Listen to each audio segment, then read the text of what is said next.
Hello मित्रों, कैसे हैं आप सब। आशा करता हूं कि आप सब बहुत बेहतर होंगे। बात चल रही है डी फार्मा फर्स्ट ईयर की और हम पढ़ रहे हैं फार्मास्यूटिकल केमिस्ट्री, जिसकी यूनिट नंबर 5 हमारी चल रही है drugs acting on CNS. What is CNS? ये सब चर्चाएं मेरे हिसाब से हो चुकी हैं पिछले लेक्चर में। ये लेक्चर उसके कंटिन्यूएशन में है और आपके अगले चैप्टर को फोकस करता है। वो चैप्टर है सेडेटिव्स एंड हिप्नोटिक्स। सेडेशन से आप क्या समझते हैं? नींद लाने वाले। तो इन तरह की चीज़ों को हम पढ़ेंगे आज। क्योंकि आपको जादू लगता होगा ना, किसी को नींद नहीं आ रही होती है, उसको फिर एक कोई टैबलेट देता है मेडिकल स्टोर वाला, 2-3 दिन से वो नहीं सोया होता है, फिर उस टैबलेट को खा के सो जाता है। तो यानी ये इंटरेस्टिंग है बहुत ज़्यादा। तो interesting drugs on human body जो सीरीज़ हमारी चल रही है, ये उसी का जिक्र करते हुए हम कंटिन्यू करेंगे। Let's start with the introduction part. What is sedative and what is hypnotics? Sorry for the interruption, मैंने बीच में वीडियो रोका हुआ था। अब वापस आते हैं, सेडेटिव्स क्या होते हैं। These are the drugs which reduces the excitement and calm the subject without inducing sleep through drowsiness may be produced. Sedation also involve the depression of responsiveness to any level of stimulation. Sedation क्या है? Sedation है just before that activity of नींद। नींद आने से पहले की प्रक्रिया है सेडेशन। सेट्राजन एक टैबलेट आती है, आप लोगों ने सब शायद कभी खाई हो। उसके बाद आपको नोटिस होता होगा, आप नींद आने लगती है। जब भी आपको जुकाम होता है, आप डॉक्टर के पास जाते हैं, चावल जैसी गोली देता है वो। जनरल भाषा में बात कर रहा हूँ, क्योंकि डिप्लोमा के स्टूडेंट्स को बहुत बेसिक्स से पढ़ाना होता है। आप बहुत ज़्यादा अभी नहीं है, अभी आप 12th करके आए हैं और आपको वो टीचर्स इंग्लिश पढ़ाना शुरू कर देते हैं, आपको टीचर हार्ड चीज़ें पढ़ाना शुरू कर देते हैं, तो आपके बेसिक्स क्लियर नहीं होते। मैं कोशिश करूँगा उसी हिंदी भाषा में आपके बेसिक्स क्लियर। तो आपको नींद नहीं आ रही होती, उसके पीछे 2-3 रीज़न होते हैं। आपके दिमाग में कुछ चल रहा है, आप कुछ सोच रहे हैं, आपके आसपास कुछ काम चल रहा है, आप उसके जवाब चाहते हैं, आपके आसपास कोई एक्टिविटी हो रही है, आपका शरीर उस एक्टिविटी में रिस्पॉन्स कर रहा है, बगल में डीजे बज रहा है, ऐसे मान लो, या आपके दिमाग में कोई टेंशन है। तो सेडेटिव वो एजेंट होंगे जो जाके उस टेंशन को बंद कर देंगे, नर्वस सिस्टम पे काम करेंगे, उन सेल्स को ब्लॉक कर देंगे जो सोच रही हैं। सोचना बंद होगा तो आपको थोड़ी थोड़ी नींद आने लगेगी। या फिर आप लगातार 3 दिन से ड्राइव कर रहे थे, तो आपके दिमाग में वो ड्राइविंग चल रही होगी, वो स्टीयरिंग चल रही होगी आपकी, तो वो क्या करेगा, उस एक्टिविटी को क्लोज करने की कोशिश करेगा, डिप्रेस यानी बंद करने की कोशिश करेगा रिस्पॉन्सेस। तो सेडेशन जो एजेंट होते हैं, सेट्राजन खाने के बाद ड्राइविंग नहीं करने की सलाह दी जाती है, क्योंकि आप भूल जाते हैं कि आपको क्या करना है। हिप्नोटिक्स क्या है? These are the drugs that induce and और मेंटेन स्लीप, जो कि उस एक्टिविटी के कंटिन्यूएशन में आएंगे। हायर डोज, जैसे लेग्जेटिव और परगेटिव होते हैं ना, लेग्जेटिव परगेटिव शायद आगे होंगे, कभी पढ़ाऊंगा अगर ज़रूरत पड़ेगी तो। शायद अभी तो नहीं पढ़ा है, लेकिन हाँ कभी आपने पढ़ा ज़रूर होगा। इसके ऊपर वाली एजेंट जो क्या नाम, कोलॉजी में या इसकी ऊपर वाली यूनिट्स में शायद आपने पढ़ा होगा, क्योंकि मैंने सीएनएस से आपकी यूनिट्स पढ़ाना शुरू की हैं, तो बाद में उनकी चर्चा करेंगे। हिप्नोटिक्स वो हैं जो उनके आगे वाली प्रोसेस, यानी नींद लाते हैं और उस नींद को कंटिन्यू रखते हैं 8-10 घंटे तक। ठीक है, तो ये आपकी, चूँकि मैं केमिस्ट्री पढ़ा रहा हूँ, मैं बहुत ज़्यादा कोलॉजी पे नहीं जाऊँगा, मैंने कोलॉजी लिख रखी है। जो लोग जानना चाहते हैं वो इनके स्क्रीनशॉट्स ले सकते हैं, इनके नोट्स बना सकते हैं। सेडेटिव और हिप्नोटिक क्या है, वो जाके सीएनएस को डिप्रेस करेंगे, और उनमें केवल डिफरेंस क्या है, डोज एक्शन रिलेशनशिप है। अगर मैं कोई ड्रग आपको 2 mg दूंगा तो वो सेडेशन कॉज करेगी, वो आपको नींद नहीं लाएगी। ऐसा नहीं है आपके साथ कि आपको बिल्कुल नींद नहीं आ रही, आपको थोड़ी बहुत नींद नहीं आ रही, तो वो सेडेशन ले आएगी। आप सोते हैं, फिर जग जाते हैं, फिर सोचने लगते हैं। तो 2 mg दूंगा तो आप थोड़ी थोड़ी नींद में आएंगे, 4 mg दे दूंगा तो एकदम सुला देगी। That is sedation and hypnotics का डिफरेंस। जो कि बाकी चीज़ें यहाँ लिखी होंगी, आप लोग एक बार देख लेना। जो मैंने कहा है लगभग यही लिखा होगा। थोड़ा सा और चर्चा कर लेते हैं स्लीप के बारे में। तो स्लीप कैसे होगा, उसमें 4-5 स्टेज होंगी। एक, आप जग रहे हैं, लेटे पड़े हैं, सोच रहे हैं, लेकिन जग रहे हैं, सो नहीं रहे हैं, मूवमेंट्स आपके चल रहे हैं, स्लोली आप करवटें बदल रहे हैं। स्टेज नंबर 2, जैसे मैं बोलता हूँ डोजिंग, या फार्मेसी बोलती है डोजिंग। आपकी आई मूवमेंट्स जो हैं वो रिड्यूस हो गए हैं, लेकिन अभी भी वो बार बार बंद हो रही हैं, खुल रही हैं। आपकी रैक मसल्स रिलैक्स हैं, आप ये सोच रहे हैं कि बस सोने वाले हैं। Stage number 2, unequivocal sleep. Eyes movements are very little, subjects are easily arousable, बढ़िया लेटे हैं लेकिन अभी परमानेंट नहीं आई। Stage number 3, eye movements are few, subjects are not easily arousable, same वही कि वो सोया पड़ा है, ऐसा जिससे कहते हैं ना ये बस पड़े हुए हैं, पता नहीं जग रहे हैं सो रहे, इन्हें हिला देंगे तो जल झुक जाएंगे और नहीं हिलाएंगे तो कोई बात नहीं, इस टाइप का कुछ। ये है फार्मेसी।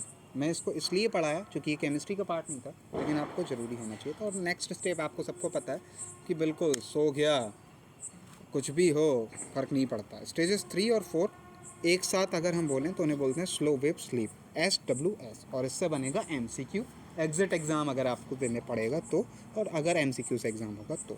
एक सवाल और है REM, rapid eye movement sleep, जिसे हम बोलते हैं paradoxical sleep.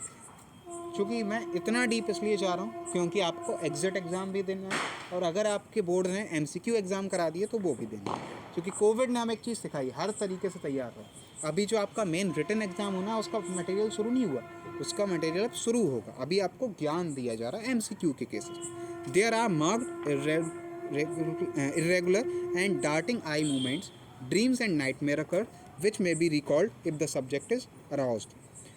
Muscles are fully relaxed, but irregular body movements occur occasionally. That is rapid eye movement sleep. अब बात करते हैं रिटन एग्ज़ाम। रिटन एग्ज़ाम में आपसे पूछा जाएगा क्लासिफिकेशन, ये रहा। सेडेटिव्स और हिप्नोटिक्स को केमिकली 3 तरीके में बांटे हुए हैं, बारबिचुरेट, बेंजोडायज़पीन और मिक्स्ड। बारबिचुरेट फर्दर 3 में है, एक लॉन्ग एक्टिंग बहुत देर तक असर करेगा, दूसरा शॉर्ट एक्टिंग बहुत थोड़े टाइम के लिए असर करेगा, और तीसरा अल्ट्रा शॉर्ट है। ठीक है, इस तरह से। नेक्स्ट बेंजोडायज़पीन्स, उनकी भी एक क्लास है। इस क्लासिफिकेशन को याद करने के लिए एक छोटी सी ट्रिक मैं दे के जा रहा हूँ। बारबिचुरेट्स की लास्ट स्टार्टिंग है बारबिट, तो जहाँ जहाँ बारबिट लगा देंगे आप वो बन जाएगी बारबिचुरेट कैटेगरी की, और जहाँ जहाँ पाम लगा देखेंगे वो बेंजोडायज़पाम हो जाएगा। बेंजोडायज़पीन है तो आप पीन को पाम पढ़ सकते हैं। फिर मिक्स्ड एजेंट्स हैं जिसमें कुछ अमाइड्स हैं। What is amides? NH4, nitrogen और हाइड्रोजन के 4। इमाइड, एल्कोहल और उसके derivative. What is alcohol? OH group. Chemistry है तो थोड़ा बहुत मैं चीज़ें बताता रहूँगा, 12th लेवल की रिकॉल करने की कोशिश करूँगा। एल्डिहाइड, CHO ग्रुप और एल्डिहाइड के डेरिवेटिव, उनके एग्जाम्पल्स आपके सामने होंगे, आप इन्हें देख लीजिए। और अगर आपको ये याद करने में कोई कठिनाई होती है तो आप कुछ ट्रिक बना लीजिए, कोई कहानी ढूंढ लीजिए। ठीक है, एक बारबी डॉल थी जो कि बहुत लंबी फेंकती थी, फिनो बारबीटोन, फेंकने में उसे मुंह से फेंकती थी तो मैफो बारबीटोन। इस तरह से कुछ बना लीजिए जिससे याद हो जाए।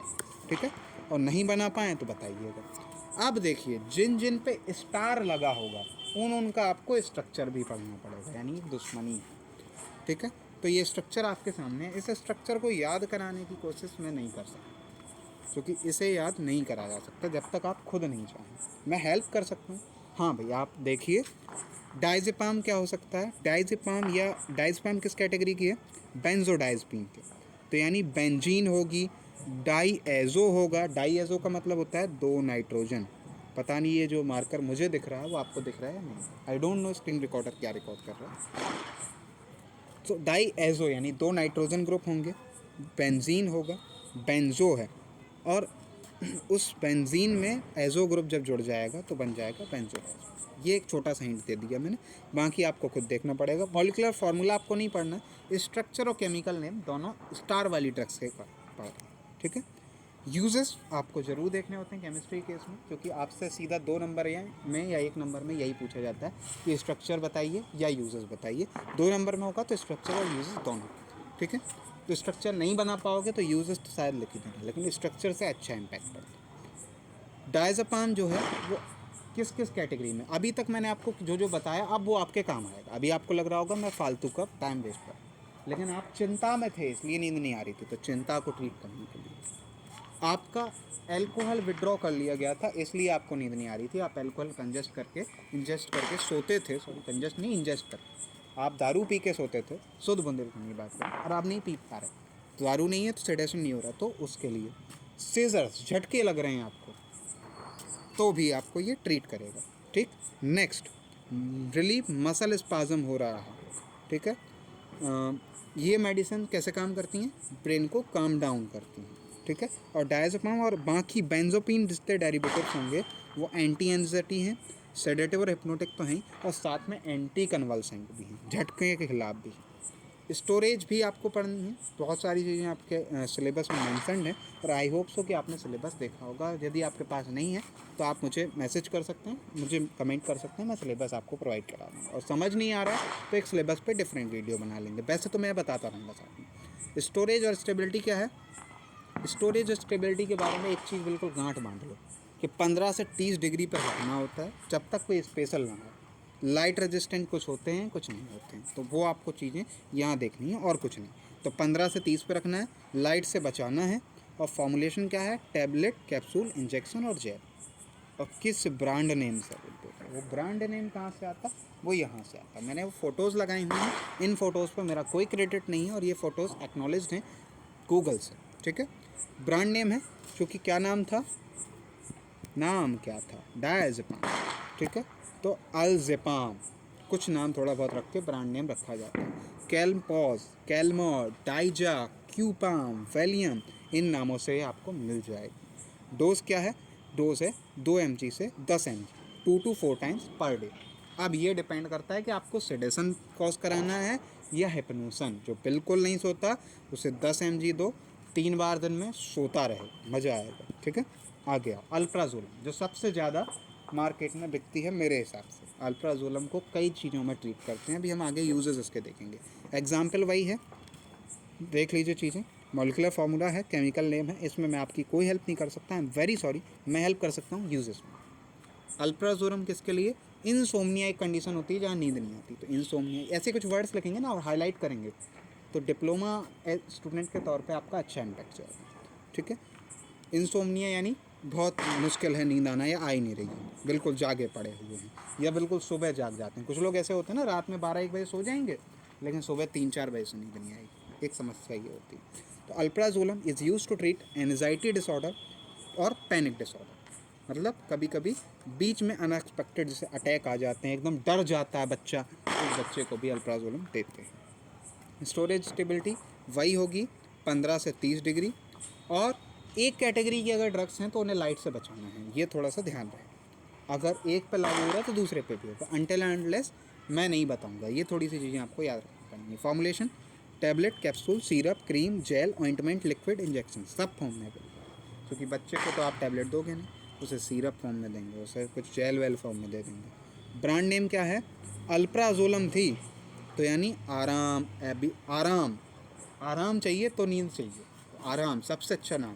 एबिजॉक्स, एबिजॉक्स पी, एबिजॉक्स एस आर। डोज क्या है? डेली डोज में be decrease by no more than 0.5 mg every 3 days। वैसे ये है, ठीक है। आ गया जो नाइट्राजिपाम। अब नाइट्राजिपाम जो ड्रग है भैया, इस पे स्टार नहीं लगा है आपके सिलेबस में, ठीक है। तो नाइट्राजिपाम का आप स्ट्रक्चर मत भी याद करें तो कोई दिक्कत नहीं, मैंने साइड में लिखा है नॉट एसेंशियल। लेकिन जिन्हें अच्छा लगता होगा केमिस्ट्री पढ़ना, उन्हें मैं नहीं रोक सकता और उनका मैं नुकसान नहीं कर सकता, इसलिए स्ट्रक्चर है। लेकिन नेम आपको तब भी याद करना ही पड़ेगा शायद। आगे आइए, यूजेस। इंसोम्निया ट्रीट करेगा, आप सारी चीज़ें भाई।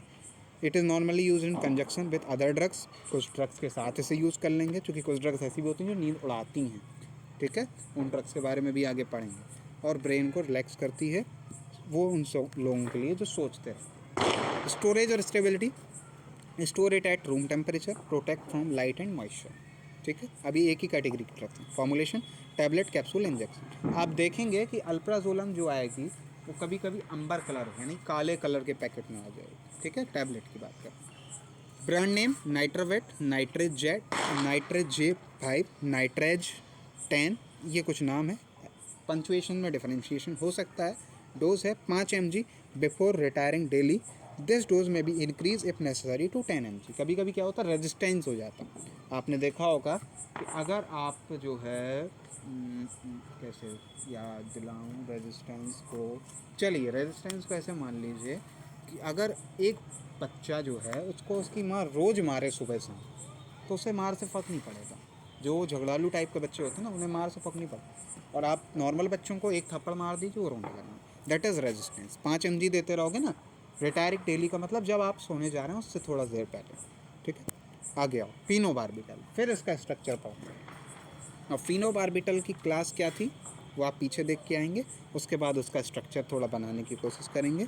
फिजिकल प्रॉपर्टी मैंने लिख रखी है, वाइट क्रिस्टलाइन पाउडर है, यूज़ क्या है, लॉन्ग एक्टिंग सेडेटिव हिप्नोटिक्स है, एपिलेप्सी में भी यूज़ करते हैं और नर्व्स और रिलेटेड टेंशन स्टेट्स को भी ट्रीट करने के लिए यूज़ करते हैं। स्टोरेज क्या है, वेल क्लोज कंटेनर्स में देना है, मॉइस्चर से बचाना है और रूम टेम्परेचर पे 15 से 30 डिग्री सेल्सियस। इसके साथ एक फ़ायदा क्या हुआ अब तक, इसके साथ फ़ायदा ये हुआ कि लाइट रेजिस्टेंस का कोई भी रोल नहीं दिया है, तो यानी इसे आप बिना लाइट रेजिस्टेंस वाले में भी रख सकते हैं। टैबलेट है, इंजेक्शन है और एलिक्सर अवेलेबल है। Elixir is a type of syrup, ऐसा मान लीजिए। फिनोबार्बिटॉन नाम था, पीएच से स्टार्ट था, हम पीएच हटा के फिनोबार बोल दें तो एक ब्रांड नेम आ गया। फेनीटोन बोल दें तो दूसरा आ गया, या फेनेटोइन बोल दें, जो आपकी पंचुएशन है। मेरी पंचुएशन आपसे अलग हो सकती है। एपिटन बोल दें, ये इसके ब्रांड नेम हो गए। 15 से 20 mg पर kg IV loading dose infuse किया जाता है, 25 से 100 mg पर मिनट पर। उसको रिपीट कर सकते हैं 10 मिनट में विद एडिशनल 5 to 10 mg पर kg। चूँकि कन्वर्जन में यूज़ हो रही है, झटकों में यूज़ हो रही है, एपिलेप्सी में यूज़ हो रही है, तो ये IV इन्फ्यूज़न का डोज लिखा हुआ है, यानी एडमिट करने के बाद। तो ये अगर आप कभी कहीं कम्युनिटी फार्मेसी के तौर पे काम कर रहे हैं, क्लिनिकल फार्मासिस्ट के तौर पे काम कर रहे हैं, तो ये आपके लिए बहुत काम का है over that exam. Thank you for this session. इस क्लास में केवल इतना ही, आपका एक चैप्टर और ख़त्म हो गया। 4 ड्रग्स थी, चारों में से 3 के केमिकल स्ट्रक्चर्स हुए और सबके यूजेस। आई होप सो कि आपको समझ आया होगा। मिलते हैं अगले लेक्चर में, अगले सीरीज़ में। तब तक के लिए धन्यवाद।